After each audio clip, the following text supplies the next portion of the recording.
My name is Althea Champagne, and I'm a senior content developer in the Windows Protocols team here at Microsoft. I've been in the team for 4 years, um, and I'm presenting today with Steve Smith, my colleague on the Windows Protocols team, and with Lou Chen, who is on the Shanghai test team. So we're going to talk about the virtual storage overview document. So by a show of hands, how many of you have heard of the overview documents? Right. All right. A couple of people. So I'm assuming then the folks who haven't put up their hands, you haven't actually used overview documents yet, right? All right. So this is a good talk. To show you that we actually have overview documents, what they are, how they can help you and other folks in your companies and in your teams. And we'll talk about the brand new overview document that we have on virtual storage. Steve is the writer for that. We talk about what's covered in that document, what's not covered, how you can use it, the examples that are included. And then Lou is going to take a couple of those examples in the document and show you how she captured the network traffic for those examples and how you can make use of those file captures, which we've made available to everybody here. They're all open sourced, okay? So what are the overview documents? So they were created as an aid. They're all informational documents. They're an aid for you folks to understand how groups of related protocols work together. So we create overview documents for multiple technology areas, and I'll show you later on how many there are and what areas they cover. But think of them as, if you're new to an area and you want to understand how they work, how the protocols in that space work, the overview documents are great documents for that. We also, as part of the overview documents, we produce network captures. So the examples, we create the environment and we capture the network traffic. We annotate those captures so you can understand what's going on. And we make those available to you, and I'll show you where you can get those. The second half of the presentation, I'm going to hand over to Steve and Lou, and they're going to talk about the specific one that we produced about a month ago for virtual storage. And this overview document was as a result of feedback from you folks. Steve's going to talk about what protocols it covers and look at the use cases, and Lou is going to demo one of the network captures. And I'm going to wrap up with a Q&A at the end. But if you have any questions while we're talking, please feel free to ask. So as I mentioned, the overview documents are great for if you're new to the protocol space, if you're new to a technology area, but you're familiar with protocols, and they include networking captures of the examples that we cover. This is a typical overview outline of an OD. It's really simple. Basically, the meat of it is introduction that tells you what it covers. The second part of it is all of the descriptive protocols that are related in that document. And then the section 3 is really the meat of the document, which is all examples. And we take common scenarios that you'll be, I think, interested in for the protocol and technology area. And we describe those. We show sequencing diagrams, and we provide network captures, like I mentioned. Where can you find them? So if you're familiar with our protocol documents on MSDN, the overview documents are right there. If you look under the Windows Protocols node, there's a node just for overview documents. There's a short URL that you can make a note of, aka.ms/ods, gets you right to that node. And you'll find all the 21 overview documents there. These are all of the overview documents that we cover. Like I mentioned, we have 21 overview documents. And for file, fax, and printing, we have, you can see how many there. VSOD, which is the virtual storage overview document, is a new one. But we cover all the areas that are important. You know, RDP, networking, directory services, identity, security. I mentioned network captures. By show of hands, how many folks use Message Analyzer? All right. Okay, not bad. Well, good news is the captures are in message analyzer format. So we use message analyzer to save the captures. So on the left, I'm showing a sequencing diagram for an example in the overview document. And you can see we basically say, we show the message flowing between the client and the servers for that example. And on the right is the associated capture. And what we do is we actually annotate the captures. So if you look on the lower right-hand side of that slide, that annotation right there corresponds to that step 2 in the sequencing. So you can look at the document and then look at the capture in Message Analyzer or whatever networking tracing tool that you're using, and you can see exactly where the message is flowing and what it describes. So it's a good way of understanding what's happening for that example. Where can you find the captures? So if you go to the overview document page that I showed you, and you go to click one of those that you're interested in, the first page for every overview document has on it a link to the captures. So if you click that, you'll get a zip file of the network captures in Message Analyzer format. Something that we just did a couple months ago is we actually put the network captures, we open source them, and they're now on GitHub. So what does that mean? It means that they're now open for you to contribute, to change, to modify, to add new use cases, to add new captures. So that is where it is. It's at prot-od netcaps. And there's a folder for every overview document, and those folders have all of the captures. So how can you contribute? You can add captures in other formats. So how many of you use Wireshark? All right, great. So we have a group of, exactly. So right now we don't have Wireshark format captures up there. We'd love it if you could add those. Fiddler, anybody use Fiddler? All right. Again, we'd love to have Fiddler. So if you go on GitHub, you'll see, like I mentioned, Message Analyzer format. We actually also have some network monitor format files there too that we did. But we haven't gotten around to Wireshark and Fiddler, so we'd love if you could contribute in that way. What can you do? You can look at the captures. You can augment it. So we put comments in it. If you have additional information you want to add and share with folks, augment the comments, add new comments. For all the captures, we use the latest versions of Windows Client and Server. If you are interested in a different mix of versions, create a capture for that environment. Create new use cases. Like I said, we cover some real interesting scenarios, but not all the scenarios for the overview document. We'd love it if you'd add new use cases and describe those and then create captures. All of your information, all of your contributions on our GitHub project will make it back into our overview document. So you'll see all of your additions and the sharing information you put for your fellow implementers get back to everybody. So that would be wonderful. So help us improve the overview documents, please. All right, so I'm going to hand over to Steve and Lou, and they're going to talk about one specific overview document, the latest one, MSBSOD. All right. Thank you, Althea. All right. So for BSOD, what it is it's an informative document that shows the different relationships between multiple protocols.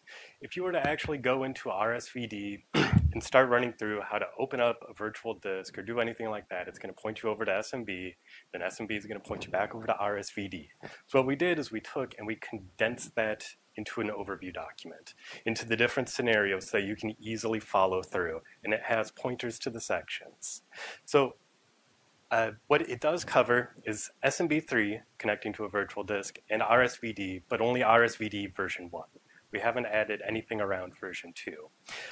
It does not include any of the information that you would find in HVRS, such as, you must implement a persistent handle. It's nothing like that. All of the real meaty technical details are still left in the protocol documents.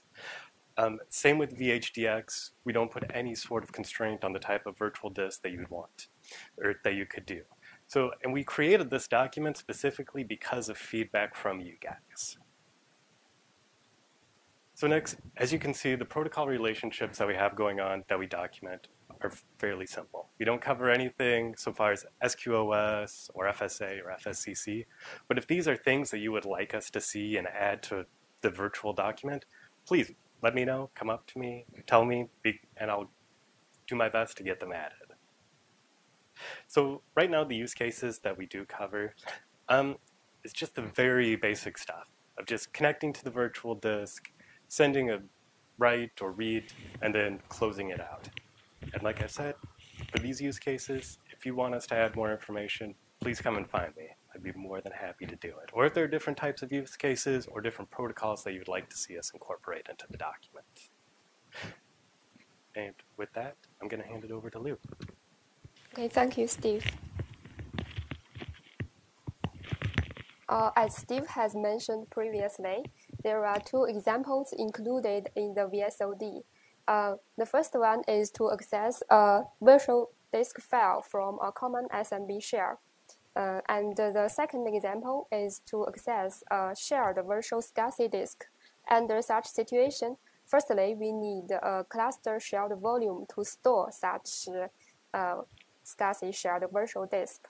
So in our environment, we leverage the Windows Server 2016 new feature called nested virtualization to set up the failover cluster. So firstly, let's take a look at the architecture of the nested virtualization. So you can see here, the bottom layer of is a physical hardware layer which runs Windows Server 2016. It acts as a Hyper-V host, and we create VM, which also runs Server 2016 on the physical hardware. It is the first layer of virtualization, and the VM on the hardware will act as a virtualized Hyper-V host there. And on the VM, we create a nested virtual VM. It is the second layer of virtualization, so you will see the VM inside a VM. To use the latest feature of nested virtualization, there are some prerequisites. So first, the host needs to run Windows Server 2016, and the VM running on the host should also be Windows 2016. So some other prerequisites like Hyper-VM version should be greater or equal than 8.0 and so on. Now let's take a look at what our environment look like. So firstly, we have to create two virtual machines running on the Hyper-V host, and we create a cluster by the two virtual machines. We create a cluster shared volume to store our shared virtual disk. Then we have another hosted VM running on the physical machine, and inside the hosted VM, we create a nested VM. So we attach the shared virtual SCSI disk to the nested VM. By doing so, we can open the message analyzer on the hosted VM. Here you can also use other trace tools like Wireshark and so on. So we can just capture the ISVD messages from the hosted VM. Okay, as I talked previously, all these environments can be set up only using one physical machine by leveraging nested virtualization. Now, let's take a look into the details of the example. So, this is a message sequence of the example. Firstly, we will see some common SMB2 messages like negotiate, session setup, and tree connect. And after that, the client will need to open a SVD open. A SVD open means that SMB2 create a request with SVHDX open device context. There are two versions for this context. The difference is that version 2 contains some more fields like server service version, virtual sector size, and so on, which means that client can query such information from server just by sending a create request. For version 1, since the device context does not contain such information, so the client needs to send one more IO control request to retrieve such information, which we will see in the next. And before that, let's see how to trigger the ISVD open in our real environment. So here is a screenshot the VSOD driver is our hosted virtual machine, and inside that we can see there is a nested VM running inside the VSOD driver. So when we choose SCSI controller and the shared drive, we can input the location of the virtual disk file and click Add. Then we can capture the SVD open request from the VSOD driver, aka the host virtual machine. So next, as I talked previously, the client, when the SVD open is created successfully, the client will send the IO control request to retrieve virtual disk information, including sector size, physical sector size, and so on. And after that, client can send the SCSI command to the server. Client send the SCSI command to the server needs to use the operation code SVD internal SCSI operation. So besides to send the SCSI command, client can also do some async operation. That's for open context device open context version 2, including like resize the virtual disk size file when the VM is still online, or take checkpoint of the VM, or convert the virtual disk file format to VHDS file, and so on. Since these operations may take a long time, so these kind of operations are defined as async operation in our protocol. Now, let's see a simple demo.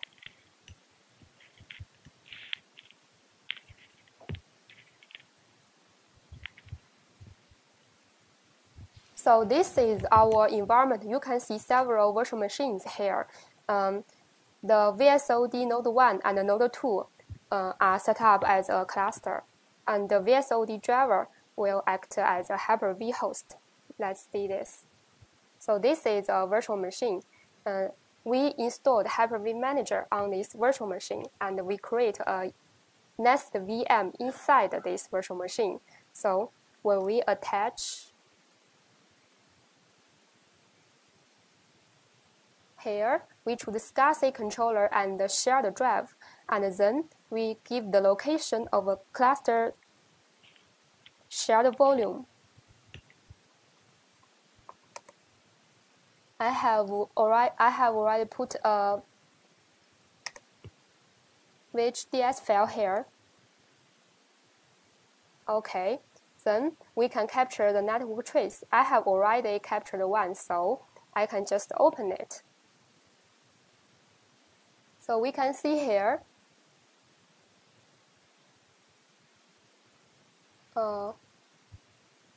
this is the open device context, and there are some initial info requests. Let me check whether there is a annotated one. So there it is. So this passage has already been annotated. So you can see we have give the example, the specific step, and some description for the message type and row and the frame number, so on. So you can find such information by downloading our capture from GitHub. That's a simple demo. Thank you. Thank you, Lou. Yeah, all right.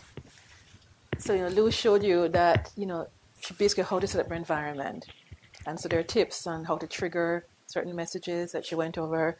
And then she showed you how it connects to the steps that you see in the OD, and how the annotations really help you to understand what's going on. So thank you, Lou. And we do that. We do these network captures every time we update an overview document. We update with the latest versions, and we put it on GitHub. So they're always up to date and ready for you to use. So, like I said, we have the hands-on demo. Lou actually has it running on her machine. If you want to, pull her aside and say, can I try it? Can you show me how you actually did this and set it up, or give me tips, because I want to set it up in a different environment. Lou is here. Her email is lche@microsoft.com too. Or you can contact myself or Steve. There's our email address, althea and ST Smith. If you have feedback on VSOD, Steve is the writer. Like you mentioned, there are use cases that we don't cover. If you're interested in expanding those examples and adding more, use a person contact. If you have feedback on the ODs in general, so example, if there's something that you want to see, a scenario covered or a group of technologies that we don't have an overview document for right now, please come in and let me know, Althea C. Please subscribe to our GitHub repository. We'd love you to contribute. It will help you. It also will help us and your fellow implementers. So please, again, it's prot-od netcaps. Subscribe to see what's going on, and then fork the repository and please contribute.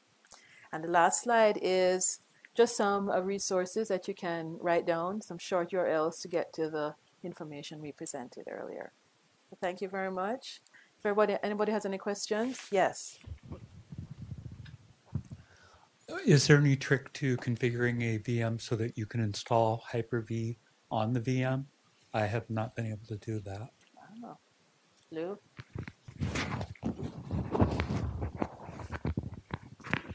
Sorry, what's the question? Yeah, you installed Hyper-V on a VM, Yes. so you're nested host. Yeah. Is there any trick to configuring the VM so you can do that? Because I've tried to do that and I have not been able to. There are some prerequisites. Okay. Sorry. There are some prerequisites to do that. You have to check the host OS and the VM OS, and you have also to check the CPU architecture, whether these prerequisites can be satisfied. If you are interested in this, I can find you some document to lead you there. Okay. So the underlying hardware supports Hyper-V, clearly. Yeah. Because I have Hyper-V installed, and then I create a VM using the same OS, 2016. Okay. So is there something special to... Actually, you have to run... Yeah. The VM doesn't show the same support, required Hyper-V support that the physical machine shows. Yeah, maybe you have to check whether the hardware can satisfy the prerequisites. Okay. Yeah. I think I can find you some document. Okay. Yeah, because I have already gone through that. Anyone else? Questions? Thank you, Althea, Steve, and Lou. That was great.